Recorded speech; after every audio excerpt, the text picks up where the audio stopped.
दो तरह के बिजनेसेस होते हैं, प्राइवेट लेबल और वाइट लेबल। प्राइवेट लेबल क्या है कि आप अपना शूट कराएं, अपनी प्रोडक्शन कराएं, अपना स्टॉक मेंटेन करें और जब कस्टमर आए उसको आप डिलीवर कराएं। वाइट लेबल में आप दूसरों का ही कंटेंट उठा रहे होते हैं, दूसरों के ही शूट्स को आप यूज़ कर रहे होते हैं। जब आपके पास कस्टमर आ रहा होता है तो आप उसको सक्सेसफुली डिलीवर करा रहे होते हैं। दो तरह के प्रोडक्ट होते हैं, डिज़ाइनर एंड स्टॉक।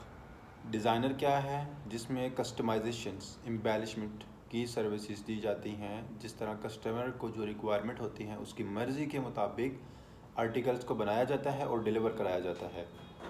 स्टॉक में आपको पहले से स्टॉक बनाना होता है, आपके पास स्टॉक होना चाहिए। जब तक आपके पास अच्छा स्टॉक, अच्छी इन्वेंट्री नहीं मेंटेन होगी तब तक आप बिज़नेस नहीं कर सकते हैं। डिज़ाइनर और स्टॉक में सबसे मेजर डिफरेंस एक ये भी है कि डिज़ाइनर में आपने नंबर ऑफ़ आर्टिकल्स को अचीव नहीं करना, क्वालिटी ऑफ ऑर्डर्स को अचीव करना होता है। स्टॉक में आपने नंबर ऑफ़ ऑर्डर्स को अचीव करना होता है। जैसे अभी डिज़ाइनर में आपने अगर ज़्यादा नहीं, मंथ में 10-15 ऑर्डर्स भी डिलीवर करा दिए तो ये बहुत अच्छा है नंबर, अच्छी इनकम के लिए। बट अगर बात करें स्टॉक की तो स्टॉक को मेंटेन करने के लिए कम से कम 1 CR 2 CR की आपको इन्वेस्टमेंट्स रिक्वायर्ड होती हैं ताकि कस्टमर का फ्लो बने, आपके पास बैक एंड पे स्टॉक भी हो।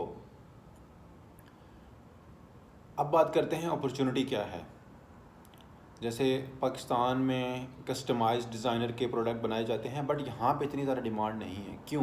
क्योंकि यहाँ पे बनाने वाले बहुत हैं, लेने वाले बहुत कम हैं। वेस्टर्न एरियाज़ में ख़ास तौर पे बात कर ली जाए, कनाडा में, US में, UK में, वहाँ पे कस्टमाइज्ड प्रोडक्ट बनाने वाले नहीं हैं, ठीक है। इसलिए वो पाकिस्तान से ऑर्डर करते हैं। Just like it's like a sohan halwa. जैसे अगर आपका कोई और सिटी है मुल्तान के अलावा, वहाँ पे कोई बंदा एक स्टॉल लगा के बैठ जाए, जी सोन हलवा है, मुल्तान का सोन हलवा है, चाहे वो ओरिजिनल चीज़ भी सेल कर रहा हो, उसके बाद कितनी वैल्यू वर्थ नहीं होगी। जब आप मुल्तान से ये चीज़ परचेज़ करेंगे किसी भी रिसेलर से तो उसकी पॉसिबिलिटी ज़्यादा हो। डजेंट मैटर वो आपको ओरिजिनल चीज़ ना भी दे, तब भी आपको उसके ऊपर ट्रस्ट होगा। क्यों? क्योंकि वो मुल्तान से आ रही है। वैसे ही वेस्टर्न एरियाज़ में वेस्टर्न जितने भी कस्टमाइज डिज़ाइनर्स के आर्टिकल वहाँ के लोग पहनते हैं। पाकिस्तान में सिर्फ एक भी इवेंट होता है, शादी या ईद का एक इवेंट होता है। ईद के ऊपर भी इतने ज़्यादा मेजॉरिटी नहीं इतनी ज़्यादा परचेजिंग करती है। बट US UK में छोटा सा कोई इवेंट भी है, उसके लिए भी उनको एक न्यू ड्रेस चाहिए होता है, न्यू परचेजिंग करनी होती है। बहुत अच्छी अपॉर्चुनिटी है कि जिसमें ना तो आपको कोई पैसा लग रहा है, ना तो आपने डिलीवरीज करानी है, सिंपल पोस्टिंग ही तो करनी है। और एक सबसे मज़े की मैं आपको बात बता दूं कि प्राइवेट लेबल बिजनेसेस को ग्रो कराने में कम से कम 2 साल लगते हैं। जैसे अभी आप अपना शूट कराएं, अपने आर्टिकल्स को लाइव करें, ईच एंड एवरीथिंग अपनी करें, एट दी एंड करा के आपको कम से कम जो है एक अच्छा बिजनेस बनाने की अगर बात कर लीजिए तो फिर भी 3 से 4 साल रिक्वायर्ड होते हैं।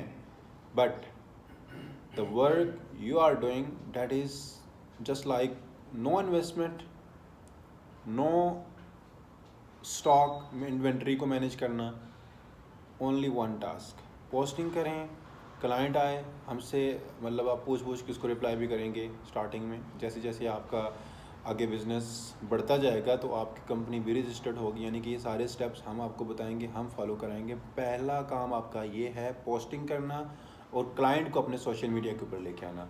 इतना आप कर लेंगे, उसके बाद आगे के जो स्टेप्स हैं बहुत ही आसान हो जाएंगी।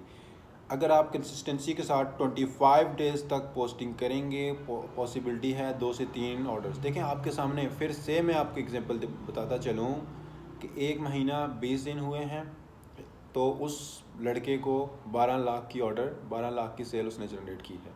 तो आप भी कर सकते हैं, अगर वो कर सकते हैं तो आप भी कर सकते हैं। सिंपल स्टेप्स हैं, फॉलो करें और उसके बाद फिर क्लाइंट्स को क्लोज़ करें।